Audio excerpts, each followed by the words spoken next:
ikaze kuri Rwanda News. Kuri uyu munsi tugiye kugaruka ku kibazo kiri mu burasirazuba bwa Kongo, muri RDC, mu burasirazuba hano muri Kivu y'Amajyepfo ndetse na Kivu y'Amajyaruguru. Ibi bikorwa byatangiye mu gihe kirekire gishize ubwo intambara zadukaga bitewe n'ubwumvikane buke hagati ya Felix Tshisekedi ndetse n'umutwe wa M23.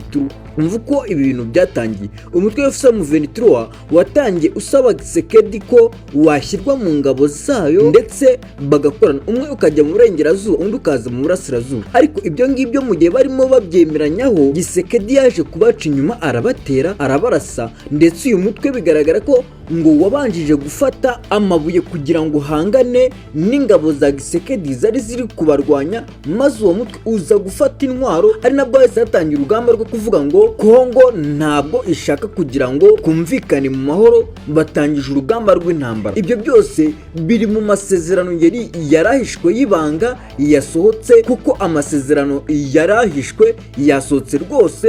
Ubu inkomoko ya M23 ndetse n'ikirwanira cyagaragaye. Ubu M23 irimo kurwanira ko yabona ubwigenge bw'abaturage b'abanyamurenge bo mu bwoko bw'abatutsi bakomeje guhohoterwa n'abasirikare ba leta ya Kongo. Nubwo ibi bintu bikomeza guhishirwa, ariko abasirikare ba leta ya Kongo ndetse n'imitwe ifatanyije na leta ya Kongo, harimo FDLR yasize ikoze jenoside mu Rwanda, hakabamo Wazalendo, FDNB igisirikare cy'u Burundi ndetse n'icya Tanzania, dore ko kuri uyu munsi noneho kirimo guhura n'amanzaganya hano mu burasirazuba bwa Kongo mu mujyi wa Uvira, inyuma gatoya muri za Butembo, wigiye inyuma muri teritwari ya Fizi. Aha hantu ingabo za Tanzania nazo zirimo kwahura n'amanzaganya. Ariko ibyo ngibyo reka tube tubiretse turebere hamwe kuri aya masezerano Repubulika Iharanira Demokarasi ya Kongo yari yagiranye n'uyu mutwe wa M23. Uyu mutwe wa M23 wari wagiranye amasezerano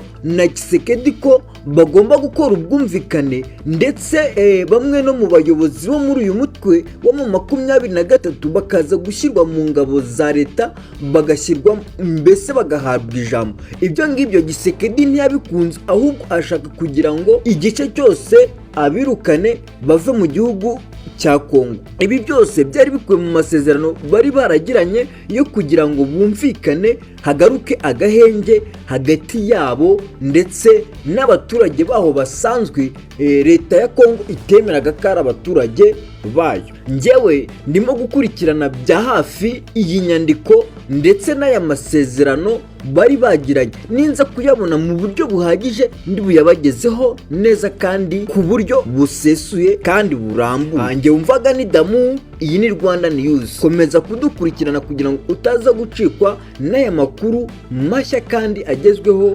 y'isesengura ryerekeranye na politike mu burasirazuba bwa Kongo, aho byaturutse ndetse n'ibintu byirengagizwa kenshi mu burasirazuba bwa Kongo.